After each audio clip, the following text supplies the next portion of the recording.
जैन साथियों, अपना गुरुकुलम में आप सभी का स्वागत है। झारखंड जी के विविध के इस सेशन में आज हम लोग कंप्लीट करने जा रहे हैं कुछ इंपॉर्टेंट जो फुल फॉर्म होते हैं उसको कंप्लीट करने जा रहे हैं, क्योंकि एग्ज़ाम में बहुत सारा फुल फॉर्म से रिलेटेड प्रश्न पूछा जाता है। तो हम लोग इसको 3 भाग में कंप्लीट करेंगे, पार्ट 1, पार्ट 2 और पार्ट 3, क्योंकि हम लोग कम पढ़ेंगे और इसका टेस्ट लेंगे ताकि आप लोग जो है इसको लंबे समय तक याद रख पाएँ और आने वाले जो वनडे एग्ज़ाम होने वाले झारखंड के इसमें आप अच्छा परफॉर्मेंस कर पाएँ। साथ ही मैं आपको एक चीज़ बताना चाहता हूँ कि इन क्लास का PDF और टेस्ट से रिलेटेड जानकारी आपको मेरा जो टेलीग्राम ग्रुप है अपना गुरुकुलम वहाँ पे दिया जाता है, जिसका लिंक डिस्क्रिप्शन में दिया हुआ है। आप वहाँ से जाके ऐड हो सकते हैं, नहीं तो फिर आप टेलीग्राम में जाकर अपना गुरुकुलम सर्च करके भी आप मेरे ग्रुप में ऐड हो सकते हैं। तो आइए शुरुआत करते हैं हम लोग। तो आज मैं आप लोगों को बताने वाला हूँ फुल फॉर्म, ठीक है, क्योंकि झारखंड में बहुत सारे ऐसे वर्ड हैं, शॉर्टकट हैं, जिनको एग्ज़ाम में जो बहुत ज़्यादा पूछे जा रहे हैं, ठीक है। तो सबसे पहले हम लोग शुरुआत करेंगे कैंपा से, जो एग्ज़ाम के लिए इंपॉर्टेंट है, मैं वही सब आपको बता रहा हूँ, ठीक है साथियों। कैंपा, CAMPA, कैंपा, और इसका जो फुल फॉर्म होता है वो होता है compensatory afforestation fund management and planning authority, ठीक है। इसका क्या फुल फॉर्म होता है, देखिए, C से हो गया कंपेंसेटरी, A से हो गया एफोरेस्ट्रेशन, M से हो गया मैनेजमेंट और P से हो गया प्लानिंग और A से हो गया अथॉरिटी, ठीक है। क्या होता है compensatory afforestation fund management and planning authorities, CAMPA का फुल फॉर्म होता है। उसके बाद हम लोग नेक्स्ट जो करेंगे वो है JCERT। साथियों, आपने देखा होगा NCERT का बुक, ठीक है, तो वहाँ पर जैसे NCERT है, यहाँ पे JCERT है, ठीक है। इसका फुल फॉर्म होता है Jharkhand council of education research and training. याद रखिएगा, एग्जाम में बहुत बार पूछा जाता है ये फुल फॉर्म सब। JCERT, J से हो गया झारखंड, C से हो गया काउंसिल, E से हो गया एजुकेशन, R से रिसर्च और T से ट्रेनिंग, यानी Jharkhand council of education research and training. फिर हम लोग जानेंगे आजसू पार्टी है झारखंड में।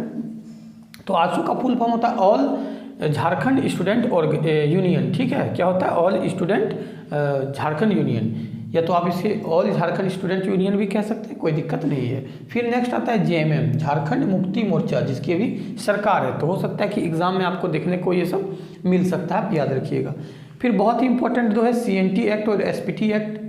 तो जो CNT एक्ट का जो फुल फॉर्म होता है छोटा नागपुर टेनेंसी एक्ट, याद रखिएगा, ठीक है। क्या होता है छोटा नागपुर टेनेंसी एक्ट, इसे हिंदी में कहते हैं छोटा नागपुर काश्तकारी कानून, याद रखिएगा, ठीक है। और दूसरा होता है SPT एक्ट, ये क्या होता है S से हो गया संथाल, P से परगना, संथाल परगना टेनेंसी एक्ट। यहाँ पर मैं एक्ट लिख देता हूँ। तो ये सब जो है साथियों याद रखिएगा, एग्जाम के पॉइंट ऑफ व्यू से बहुत ही इंपॉर्टेंट है, संथाल परगना टेनेंसी एक्ट। फिर आता है JBBNL, आप इसका सुने होंगे बिजली, ठीक है, देखे होंगे जब जो आपका बिजली बिल जो आता होगा, बिजली का बिल, अगर आप झारखंड के निवासी हैं तो आप बिजली बिल निश्चित रूप से देते ही होंगे, और बिजली बिल में आपका लिखा हुआ होगा, देखिएगा JBVNL। तो यह इसका फुल फॉर्म होता है साथियों झारखंड बिजली वितरण निगम लिमिटेड। क्या होता है झारखंड बिजली वितरण निगम लिमिटेड। फिर आता है झालसा, और झालसा का फुल फॉर्म होता है Jharkhand state legal service authority, याद रखिएगा। JH, यहाँ पर JHA से साथियों हो जाता है झारखंड, JHA का क्या फुल फॉर्म है झारखंड है, तो याद रखिएगा Jharkhand state legal service authority. फिर आता है झारनेट, फिर यहाँ JHAR, ये जो झार है साथियों ये झारखंड को प्रदर्शित कर रहा है, तो यहाँ पर झारनेट का फुल फॉर्म हो जाता है Jharkhand state information and communication network. मैं यहाँ पे शॉर्ट में कम्युनिकेशन को लिख दिया हूँ, नेटवर्क को भी शॉर्ट में लिख दिया हूँ। तो याद रखिएगा कि झारनेट का फुल फॉर्म है Jharkhand state information and communication network. फिर आता है जियाडा, क्या आता है साथियों जियाडा का फुल फॉर्म होता है Jharkhand industrial area development authority. और ये जियाडा जो है ये फिर आपको बियाड़ा भी देखने को मिलेगा, स्पाइडा भी देखने को मिलेगा, ये बहुत सारा है। बाद में इसका हम लोग जो नेक्स्ट वीडियो पार्ट 2 आएगा इसमें हम लोग एक एक करके कंप्लीट करते जाएंगे। जियाडा का फुल फॉर्म क्या है साथियों Jharkhand industrial area development authority. फिर आता है JEP-IT, तो ये झारखंड आर्म्ड पुलिस वाला JEP नहीं है, यहाँ JEP का मतलब है Jharkhand agency for promotion of information technology, याद रखिएगा, ठीक है, कि मतलब ये इंफॉर्मेशन टेक्नोलॉजी को बढ़ावा देने के लिए ये बनाया गया है।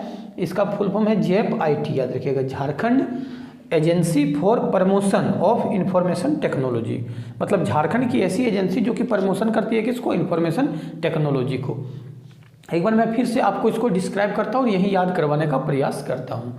तो याद रखिएगा कैंपा का फुल फॉर्म होता है compensatory afforestation fund management and planning authority. बहुत बारीकी से आपको पढ़ने की आवश्यकता है, क्योंकि एग्जाम में जब भी आपको इसका पूछा जाएगा तो बहुत ही क्लोज आपको ऑप्शन दिया जाएगा, याद रखिएगा। हो सकता है कभी कभी एग्जाम में ऐसा भी पूछ दिया जाता है कि आजसू में एस का क्या मतलब है, ऐसा भी कभी कभी प्रश्न पूछता है, ठीक है। जेएमएम में एम का क्या मतलब है, सीएनटी में एन का क्या मतलब है, ऐसा पूछ सकता है। तो किसी भी प्रकार से प्रश्न को पूछा जा सकता है और ज़रूरत आपको ये है कि आप उसको कितने अच्छे तरीके से पढ़ने का प्रयास किए, या रटे हैं या समझदारी से पढ़ें। फिर आता है JCERT, तो जे से हो गया झारखंड, सी से काउंसिल, ई से एजुकेशन, आर से रिसर्च और टी से ट्रेनिंग, या ट्रेनिंग जी, याद रखिएगा। फिर आजसू आता है all Jharkhand student union, AJSU all Jharkhand student union. फिर आता है JMM झारखंड मुक्ति मोर्चा, CNT छोटा Nagpur tenancy act, SPT Santhal Pargana tenancy act, Jharkhand बिजली वितरण निगम लिमिटेड, झारखंड बिजली वितरण निगम लिमिटेड। JHA झालसा से हो गया Jharkhand state legal authority service authority, याद रखिएगा झालसा का, ठीक है। झारनेट का हो गया Jharkhand state information and communication network. JIADA से हो गया Jharkhand authority, Jharkhand industrial area development authority. और JEPIT से हो गया Jharkhand agency for promotion information technology. और एक जो जेप होता है, अगर सिर्फ आपको जेप दिया जाए तो झारखंड आर्म्ड पुलिस होता है। तो आज इतना ही रहने देते साथियों, अब लोग फिर नेक्स्ट क्लास में इसका पार्ट 2 करेंगे और फिर पार्ट 3 करेंगे। आज इसका हम लोग पार्ट 1 कंप्लीट किए, इसका कल टेस्ट होने वाला है, ठीक है। फिर हम लोग पार्ट 2 करेंगे, क्या कि कम पढ़ के ज़्यादा हम लोगों को याद रखना है। तो अगर अच्छा लगा वीडियो को शेयर करिएगा, लाइक करिएगा। अंत तक बने रहने के लिए धन्यवाद। जय हिंद।